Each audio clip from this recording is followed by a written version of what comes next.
ॐ अज्ञानतिमिरन्धस्य ज्ञानञ्जनशलाकया चक्षुरुन्मिलितं येन तस्मै श्रीगुरुवे नमः। हरे कृष्ण। Third chapter, श्लोक 19। तस्माद् असक्त सततम् तस्मात् अशक्त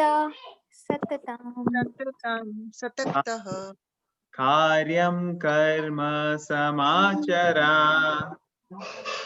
कार्यकर्म समाचरा असक्तो हि आचरन् कर्म असक्तो ह्याचरन् कर्म परम आप्नोति पुरुषः। परम आप्नोति पुरुषः। तो कौन पढ़ेगा ट्रांसलेशन? तो वॉलंटियर करेगा? मैं पढ़ूं? Should I read? हाँ जी, go ahead. Therefore, without being attached to the fruits of activities, one should act as a matter of duty, for by working without attachment, one attains the supreme. Purport भी पढ़ना है क्या? हाँ, पढ़िए please.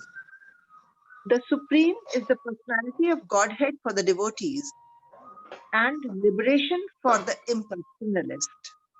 A person, therefore, acting for Krishna during Krishna consciousness, under proper guidance and without attachment to the results of the work, is certainly making progress towards the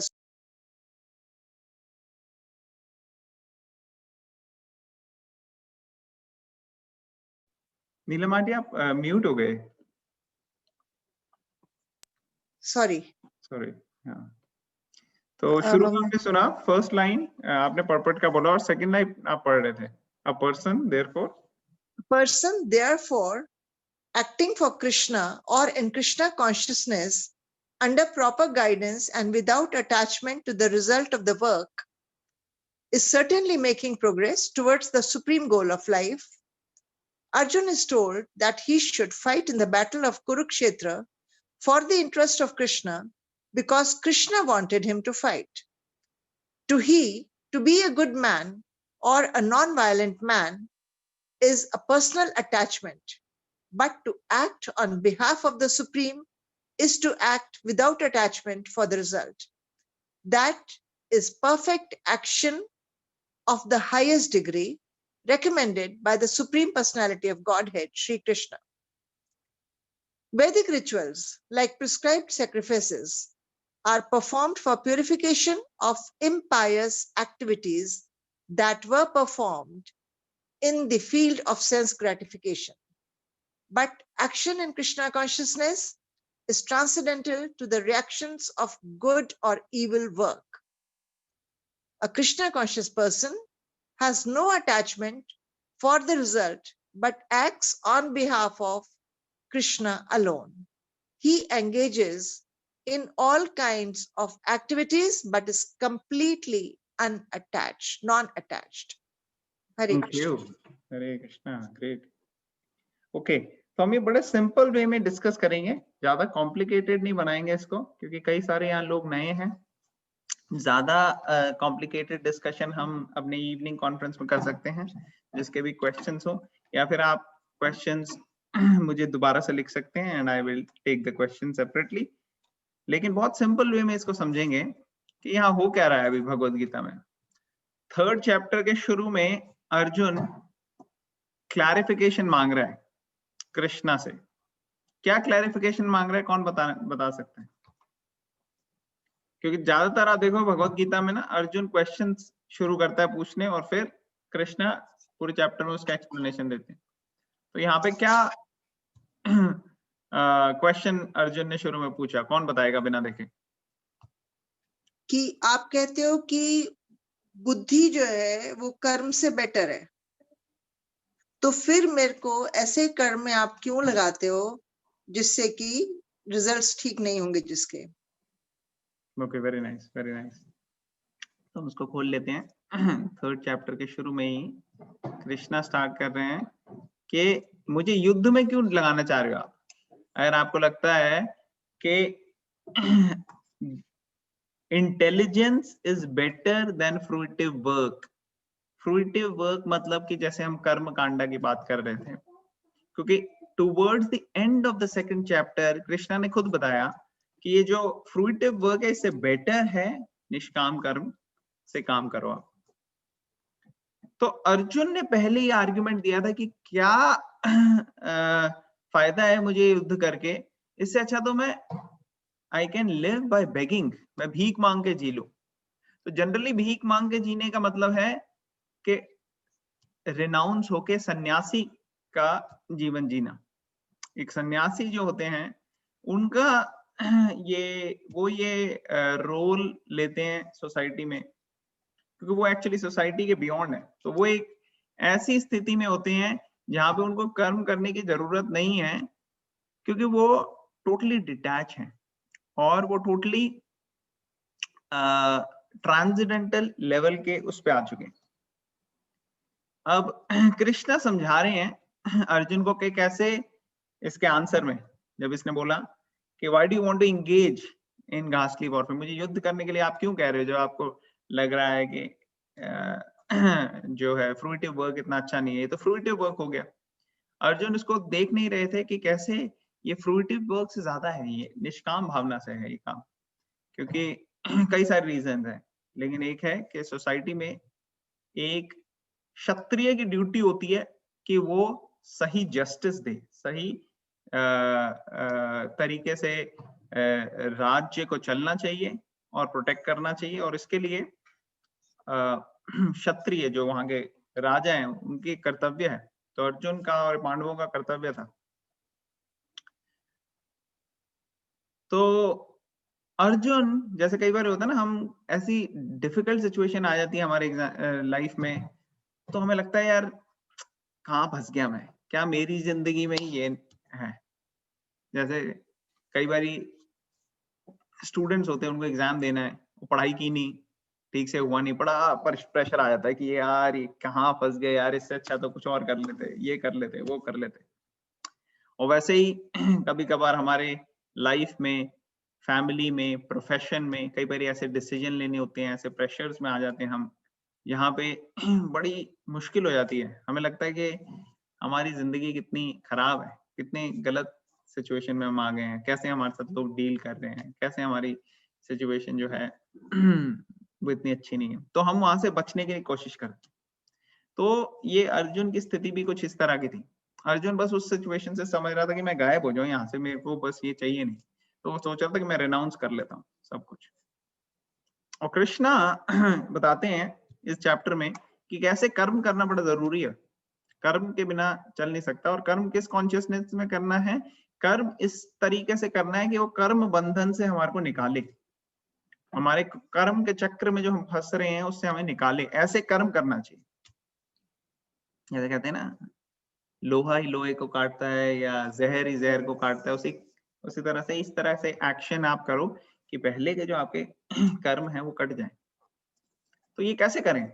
generally तो कर्म हमें बांधता है, तो उसमें कैसे निकले?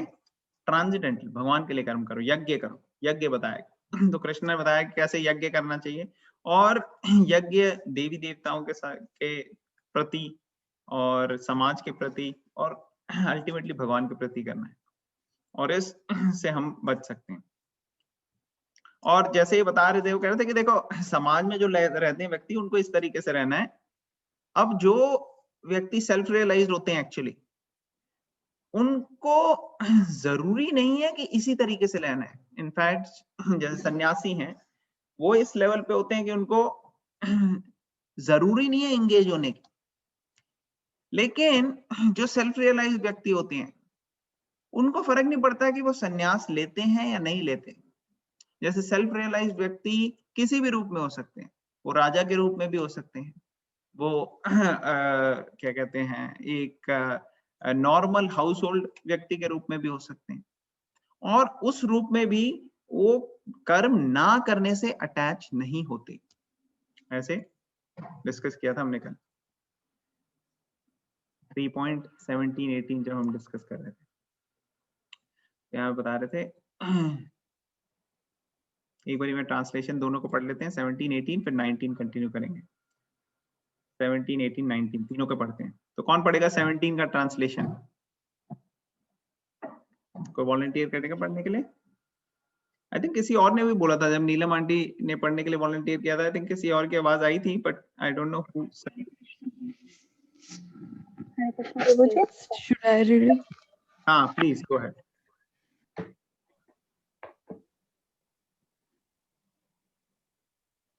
But for one who takes pleasure in the self, whose human life is one of self-realization, and who is satisfied in the self only, fully satiated, for him there is no duty. Text Okay. 18. तो देखो A यहाँ पे ये बता रहे हैं, self-realized man. हाँ एक सेकंड, तो 17 में ये बता रहे हैं कि देखो ऐसा है कि सेल्फ रियलाइज व्यक्ति की एक्चुअली कोई ड्यूटी होती नहीं है कि उसे करना ही करना पड़े, लेकिन अब 18 में बताएंगे। हाँ पढ़ो। A self-realized man has no purpose to fulfill in the discharge of his prescribed duties, nor has he any reason not to perform such work, nor has he any need to depend on any other living being. हाँ तो हमने discuss किया था ना कल detail में कि कैसे उसकी जरूरी नहीं है कि उसकी ड्यूटी है, लेकिन फिर भी वो करते हैं काम, क्योंकि ऐसा भी नहीं है कि उनको ना करने से अटैचमेंट है, नहीं। तो अब 19 पढ़ेंगे। कौन पढ़ेगा 19 का ट्रांसलेशन? I can read. हाँ please. Therefore, without being attached to the fruits of activities, one should act as a matter of duty, for by working without attachment, one attains the supreme. हाँ तो ये वही वाली बात आ गई जो second chapter के एंड में बताई थी, निष्काम कर्म योगा की, कि कैसे रिजल्ट्स के बिना एक्शन करो, इसलिए एक्शन करो क्योंकि ये तुम्हारी रिस्पॉन्सिबिलिटी ड्यूटी तुम्हें करना है, और इस भावना से करो कि तुम डिटैच और तुम भगवान के लिए कर रहे, उस तरीके से तुम काम करो। जब मैंने ये क्वेश्चन भी पूछा था कि कैसे हो सकता है कि आपको एग्जाम देना है कल और आप ये सोच के ना पढ़ोगे भैया मेरे को अच्छे नंबर लाने हैं, याद है किसी को? ये क्वेश्चन पूछा था मैंने, और फिर मैंने कहा था कि क्या मतलब होता है निष्काम कर्म भावना से कर्म करने का? कैसे हो सकता है ऐसे कि हम कल के एग्जाम के लिए पढ़ भी रहे हैं, या आने वाले दिनों में जो एग्जाम है उसके लिए पढ़ भी रहा है स्टूडेंट, और फिर भी वो कहे कि भाई रिजल्ट से डिटैच रहे लेकिन उसको अच्छे नंबर भी लाने हैं, सक्सेस भी चाहिए। तो क्या इसमें कैसे इसको कंसाइल किया जाए? किसी को याद है? ये डिस्कशन हुई थी हमारी। वो विदाउट एनी स्ट्रेस अपनी पढ़ाई करता जाए। ओके लेकिन उसका काउंटर आर्ग्यूमेंट ये आता है ना कि अगर आप रिजल्ट को फोकस नहीं करोगे तो आपके अंदर उतना इम्पीटस नहीं होगा करने का, जो पैशन से आप करते हो वो नहीं आएगा जब तक आप सोचोगे नहीं कि भाई हाँ मैंने ये रिजल्ट आना चाहिए। समझ में आ रहा है सबको क्वेश्चन? जी प्रभु जी, आपने समझाया था कि दे शुड हैव गोल, गोल को रिजल्ट से कंफ्यूज नहीं करना है, गोल होना चाहिए but we should not think about like after once we get the results what will happen. Very good, yes. तो ये बहुत इंपॉर्टेंट पॉइंट है कि गोल जरूर होना चाहिए हमारी लाइफ में। ऐसा नहीं कि हम दिशाहीन है, हमें पता ही नहीं डायरेक्शन कहाँ जाना है, ऐसा नहीं होता कि भाई अर्जुन ने भी तीर चलाना था, उसने कहा नहीं मैं रिजल्ट पे नहीं फोकस करूंगा, इधर उधर मारने लग गया। नहीं, गोल फोकस्ड है उसका। उसी तरह से एक स्टूडेंट का गोल होता है कि ये मेरे को करना है, इसके लिए मेरे को नंबर लाने हैं, इसके लिए मेरे को मेहनत करनी है, फुल फ्लेज लग गए। और उसके बाद जब आपने एग्जाम दे दिया उसके बाद आप क्या कंट्रोल में नहीं है, फिर आप डिपेंड ऑन कृष्णा। तो जब तक आपका ड्यूटी है आप गोल पे फोकस्ड हो और गोल को फोकस मान के आप काम कर रहे हो, and then once you are done you are detached. तो ये प्रैक्टिस तब आती है जब कृष्णा से अटैचमेंट बढ़ जाती है। जब कृष्णा से अटैचमेंट नहीं बढ़ती तब ये बड़ा मुश्किल हो जाता है, लेकिन जब कृष्णा से अटैचमेंट बढ़ जाती है तो ये बड़ा इजी हो जाता है। तो ये 19th टेक्स्ट जो हम आज पढ़ रहे हैं उसमें कृष्णा फिर से बता रहे हैं, without being attached to the fruits of activities one should act as a matter of duty, for by working without attachment one attends the supreme. तो इसमें प्रभुपाद बता रहे हैं कि देखो भगवान को, सुप्रीम पर्सनालिटी ऑफ गॉडहेड को जो डिवोटीज हैं वो एक पर्सन के रूप में मानते हैं। पर्सन इन द सेंस कि जिनके साथ हम भगवान से आदान प्रदान कर सके हैं इमोशंस का, लव का, सेंटिमेंट्स का, ये भगवान से आदान प्रदान हो सकता है। लेकिन जो इम्पर्सनलिस्ट है वो सोचते हैं भगवान शक्ति है, तो वो ऐसे भगवान के साथ आदान प्रदान नहीं करते। वो हो सकता है मेडिटेट करेंगे, हो सकता है वही थोड़ा यज्ञ वगैरह कर सकते हैं, लेकिन वो भगवान के साथ इतनी इंटीमेट वे में रिलेट नहीं कर पाते। तो लेकिन दोनों ही जो हैं वो ट्रांसेंडेंटलिस्ट की कैटेगरी में है, जो कि स्पिरिचुअल पाथ को फॉलो कर रहे हैं। और इसमें बता रहे हैं कि जैसे जो भी व्यक्ति एक प्रॉपर गाइडेंस से चलेगा और भगवत गीता को समझेगा कि कैसे विदाउट अटैचमेंट अपना कार्य करना है और कॉन्शियस रहना है भगवान के, ठीक है ना, वो सक्सेस आगे पाता रहेगा। ठीक है। और कई बार लोग सोचते हैं कि भाई नॉन वायलेंस, अहिंसा परमो धर्मो, बट एक्चुअली इसका मतलब ये है कि ahimsa means, non violence means minimising the violence.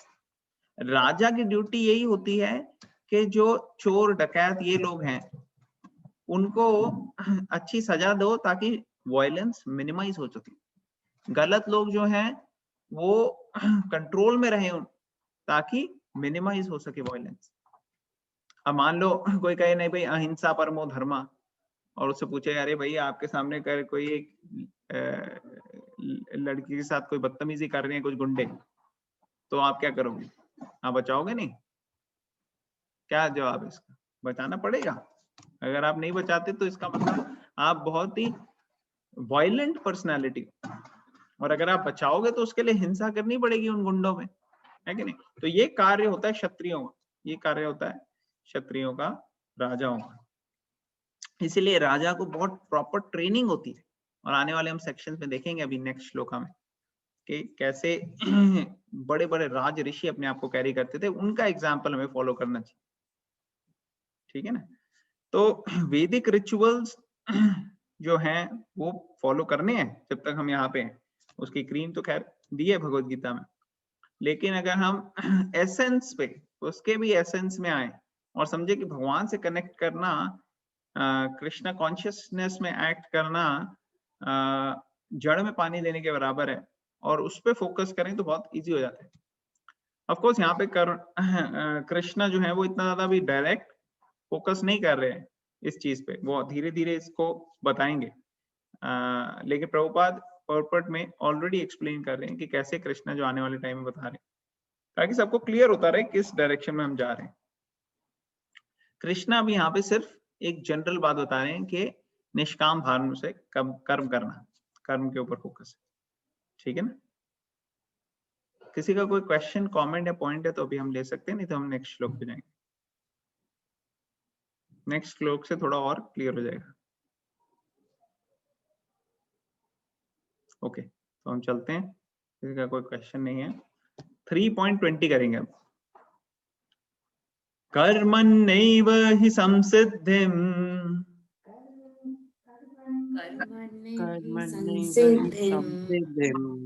आस्थिता जनकादया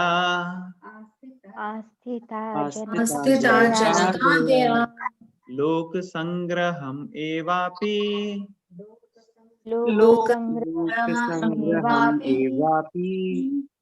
संपश्यन् कर्तुमर्हसि।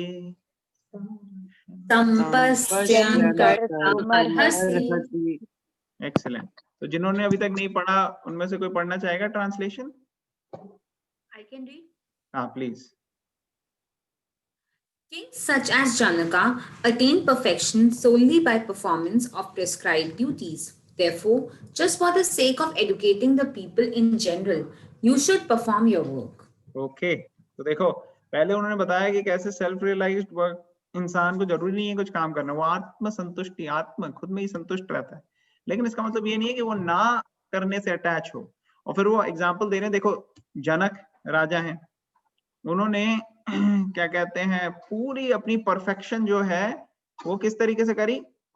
Performance of prescribe duties, अपने कर्तव्यों को निभा के उन्होंने परफेक्शन हासिल करी।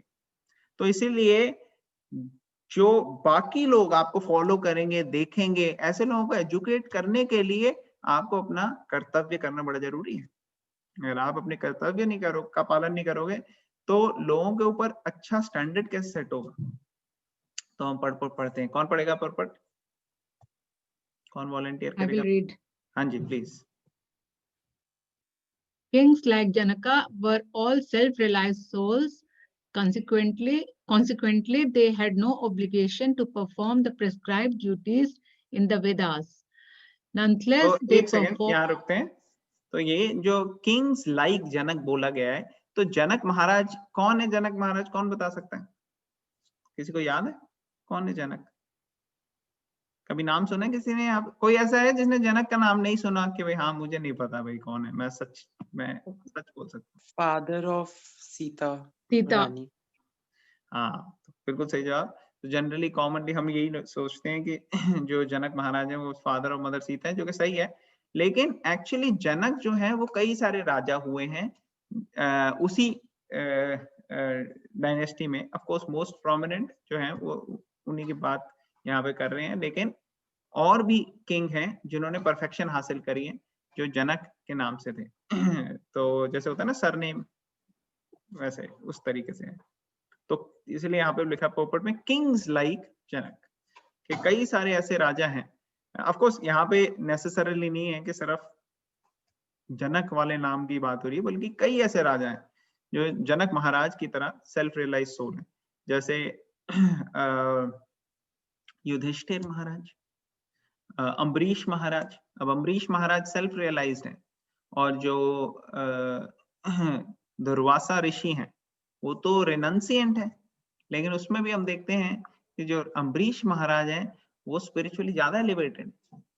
तो जरूरी नहीं है कि स्पिरिचुअल एलिवेशन तभी आती है जब आप सब कुछ छोड़ दो। तो यहाँ पे स्पेसिफिकली जनक महाराज की बात हो रही है जो कि मदर सीता के पिताजी हैं।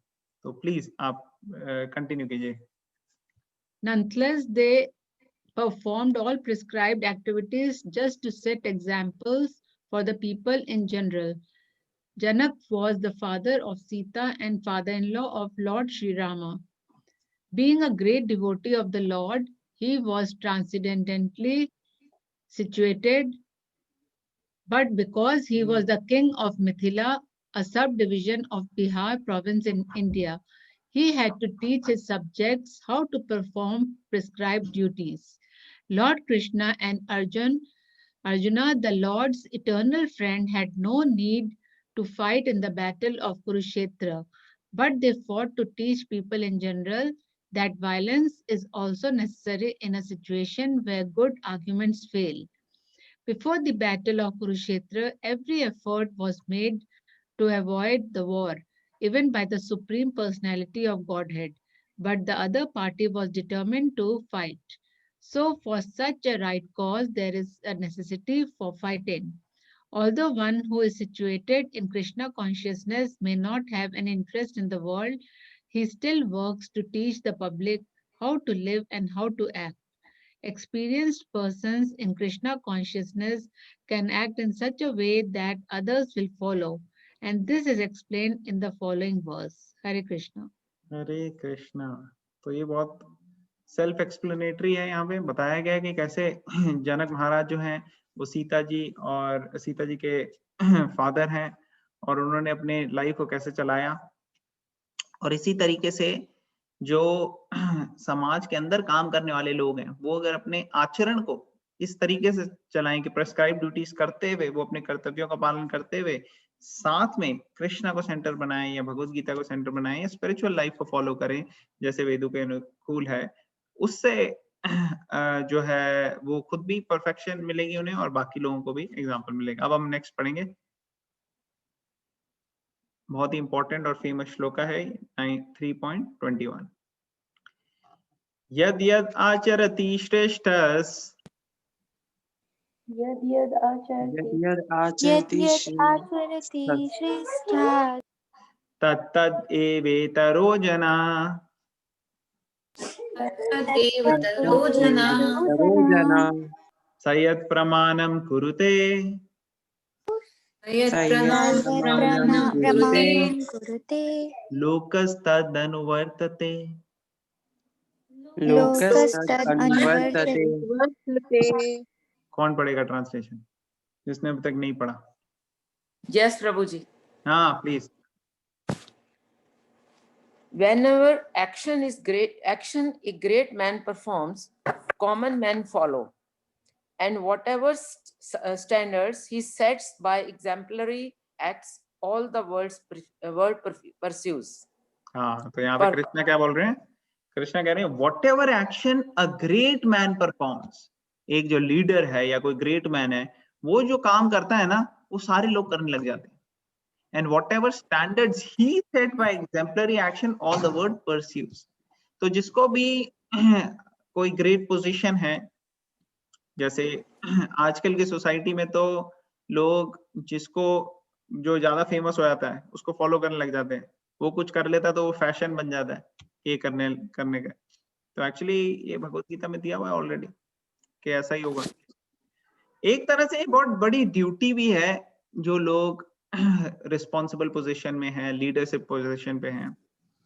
और लीडरशिप पोजीशन कुछ तो ऐसे हो सकती है कि हाँ भाई आप समाज के लीडर हो, कोई पॉलिटिशियन हो, कोई फिल्म स्टार, मूवी स्टार, या कोई रिलीजियस लीडर हो आप, वो भी हो सकती है। मगर एक्चुअली ये लीडरशिप पोजीशन एक पर्सनल लेवल पे भी हो सकती है, फैमिली लेवल पे। जैसे बच्चे जो हैं वो माता पिता को देखते हैं, जो छोटा भाई है वो बड़ा भाई को देखेगा, तो उस लेवल पे भी जो लोग हैं फॉलो करते हैं।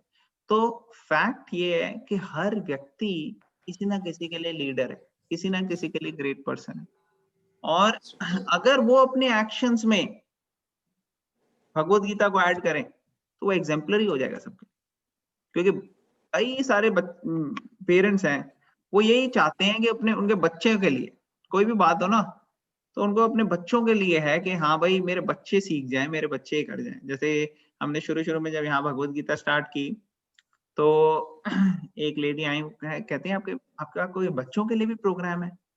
हमने तब हमारे कुछ था नहीं प्रोग्राम, तो हमने कहा अच्छा बच्चों के लिए सच तो अभी है नहीं, आपके हैं बच्चे? उन्होंने बताया हाँ भाई हमारे ऐसे बच्चे हैं। मैंने कहा ठीक है हम स्टार्ट करेंगे। तो बच्चों के लिए प्रोग्राम किया हमने स्टार्ट। अब क्या है, कई सारे पेरेंट्स ऐसे हैं वो बच्चों को तो चाहते हैं कि वो सीख जाएं, लेकिन वो अपनी लाइफ में ना भगवत गीता को ऐड नहीं करना चाहते। वो खुद सीरियसली भगवत गीता को फॉलो नहीं कर रहे और सीख नहीं रहे, लेकिन वो बच्चों के लिए ठीक है, हाँ के बच्चे। तो लेकिन बच्चे कैसे सीखेंगे जब तक आप उनको प्रैक्टिकली अपनी लाइफ में नहीं सिखाओ। तो यद यद आचरिष्यति श्रेष्ठा, कि जो बड़े कर रहे हैं वो बच्चे फॉलो करते हैं। कहते हैं ना action speaks louder than words. Yes, action speak louder than words. तो हमारे एक्शंस कैसे हैं उस हिसाब से बच्चे चलते हैं।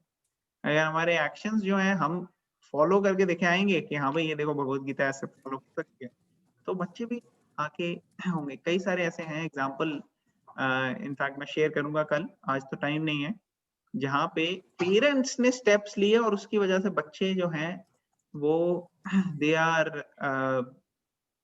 सो मच डिफरेंट। मतलब टोटली बच्चों को देखोगे आप, आपको लगेगा हाँ ये कोई अलग ही चीज है, मतलब कोई ऑर्डिनरी बच्चे नहीं है, दे आर एग्जाम्पलरी। तो ऐसे ऐसे बच्चे हैं, क्यों? क्योंकि पेरेंट्स ने स्टेप्स लिए ऐसे। भगवत गीता को अगर आप ऐड करोगे अपनी लाइफ में, ऑटोमेटिकली आप देखोगे पूरे घर के अंदर चेंज आ जाएगा, पूरे परिवार के अंदर और पूरी सोसाइटी के अंदर। यही एक चीज है जो मिसिंग है। बाकी सारी चीजें तो इकोनॉमिक डेवलपमेंट या बाकी चीजें तो लोग सारी कोशिश करते ही हैं उसके लिए, और फिर भी नहीं हो पाती। लेकिन अगर भगवत गीता को ऐड करेंगे आप अपनी लाइफ में, तो आप देखोगे कि वो जो जैसे होता है ना कि एक ऐसा इंसान जो टेस्टलेस खाना खा रहा हो बड़े टाइम से, और उसको आप टेस्टी बढ़िया खाना दे दो, उसको लगता है अरे क्या मैं तो बिल्कुल गलत तरीके से खा रहा था। जैसे कई बार ये होता है, लोग बच्चे हॉस्टल में वो काम वाम करते हैं, अपने आप ही कुछ बना लेते हैं, और फिर वो जब घर आते हैं या कहीं जाते हैं रेस्टोरेंट वगैरह में या कहीं जहाँ प्रॉपर खाना हो, वो खा के उन्हें लगता है अरे यार बड़े दिन के बाद अच्छा खाना है। तो वैसे हमारी लाइफ में कई सारी चीजें और चलती रहती हैं, और हम रियलाइज नहीं करते कि हम कितनी बड़ी चीज मिस कर रहे हैं जब तक भगवत गीता को फॉलो नहीं करके हम ट्राई नहीं करते। तो अगर हम इस चीज को अच्छे से फॉलो करें, कुछ महीने भी करें, तो हम देखेंगे कि हमारी लाइफ जो है काफी चेंज आगे। ओके, तो हम पर्पट पढ़ते हैं। कौन पढ़ेगा पर्पट? Should I continue? हाँ please continue. Purport. People in general always require a leader who can teach the public by practical behavior. A leader cannot teach the public to stop smoking if he himself smokes. Lord Chaitanya said that a teacher should behave properly before he begins teaching. One who teaches in that way is called Acharya, or the ideal teacher. Therefore, a teacher must follow the principles of Shastra to teach the common man.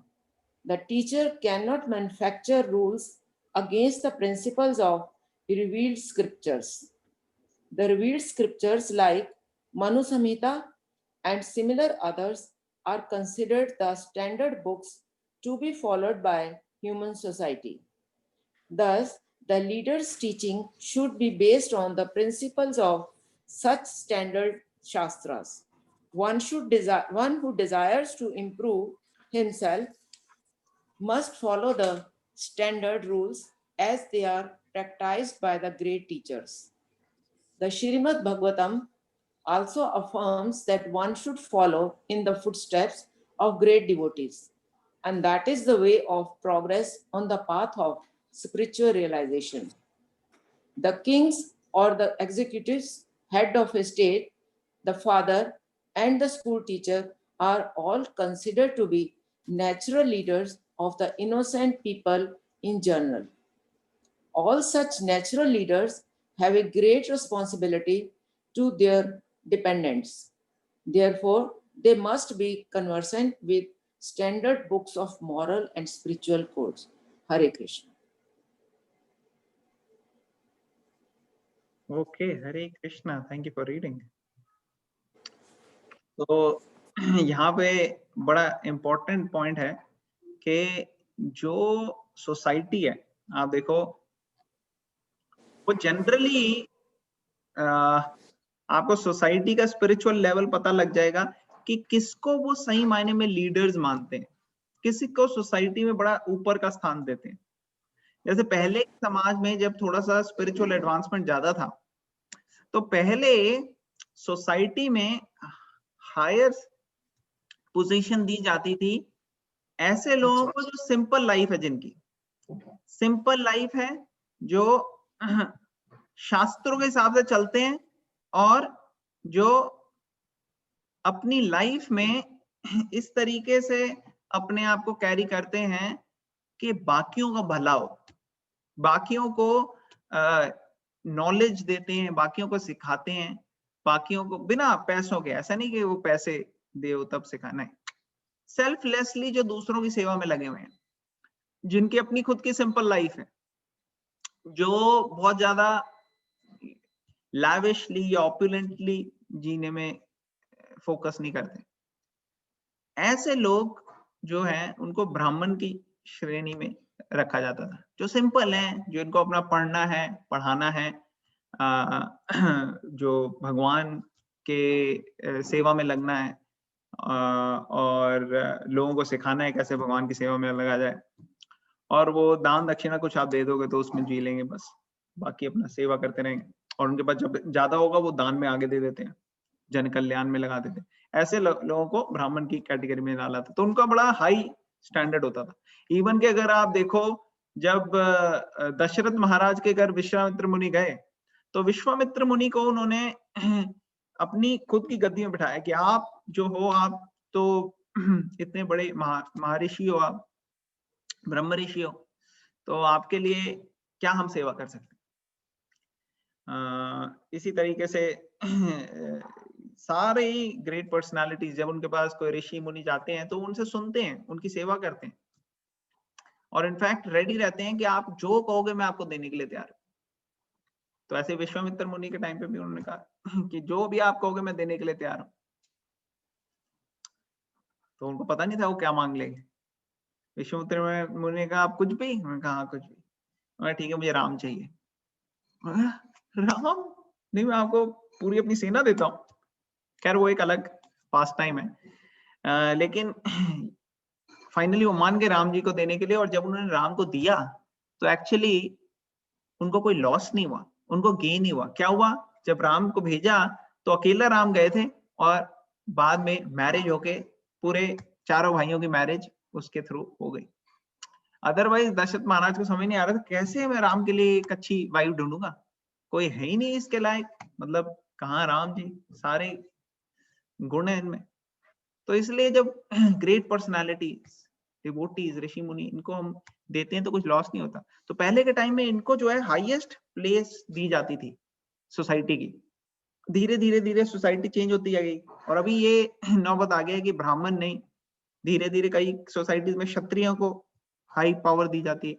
आजकल तो वैश्यों की situation आ गई है, और कई कई जगह तो शूद्रों की सिचुएशन आ गई। वैश्य मीन्स जो बिजनेस मैग्नेट्स हैं, वो बड़े हाई पोजीशन, उसको कई लोग देखते हैं कि हाँ भाई मुझे इसकी तरह बनना है, ये एक एंटरप्रेन्योर है।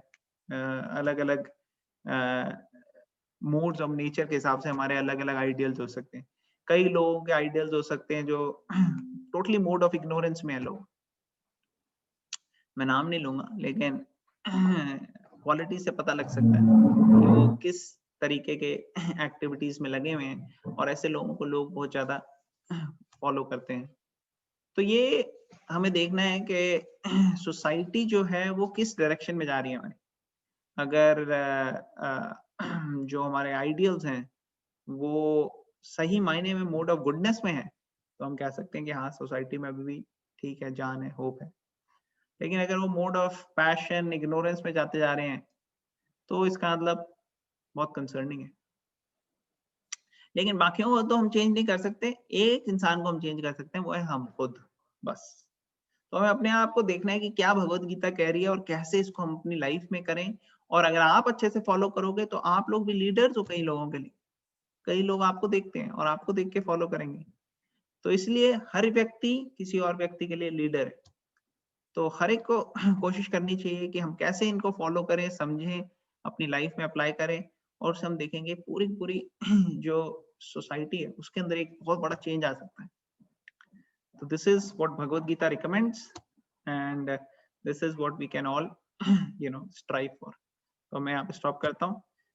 किसी का कोई क्वेश्चन, कमेंट या कोई पॉइंट है तो हम ले सकते हैं।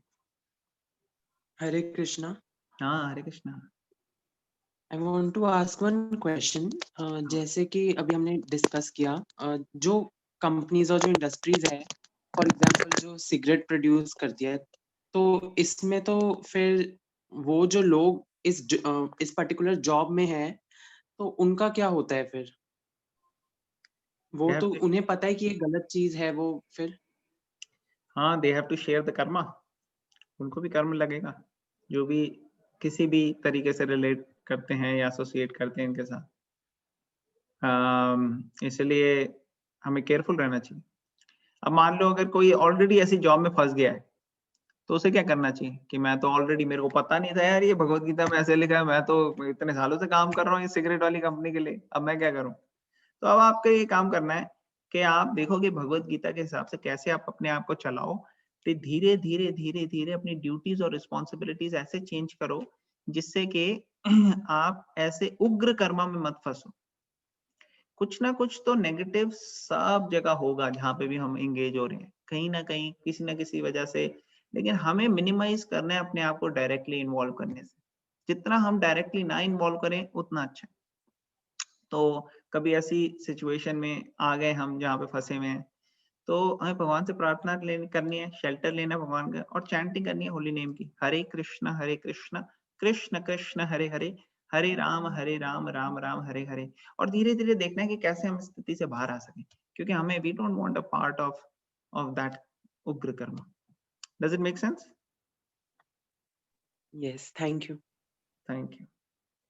तो जैसे आगे के लिए, फ्यूचर के लिए हम अपनी जॉब या अपनी करियर सोच रहे हैं, तो ये चीजें हमें इवैल्यूएट करनी है कि कैसे हम इसको फेवरेबल बनाएं with the teachings and practical application of Bhagavad Gita, ना कि ये प्रतिकूल हो जाए, ऑपोजिट हो जाए। तो उसके लिए हमारे को ये देखना है कि कौन सा बिजनेस है, क्या है उसके डिटेल्स, कैसे हमारी पूरी लाइफ का के अंदर हम उसको मैनेज कर सकते हैं अपनी लाइफस्टाइल के हिसाब से, ताकि हम थोड़ा स्पिरिचुअल फील्ड में भी अपना टाइम इनफ लगाएं। तो ये इम्पोर्टेंट है। Good question, thank you. और किसी का कोई क्वेश्चन?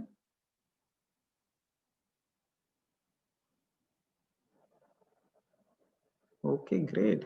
तो आई थिंक किसी का कोई क्वेश्चन नहीं है, तो फिर we landed here. Thank you very much everybody. Bhagavad Gita की जय, श्रील प्रभुपाद की जय। जय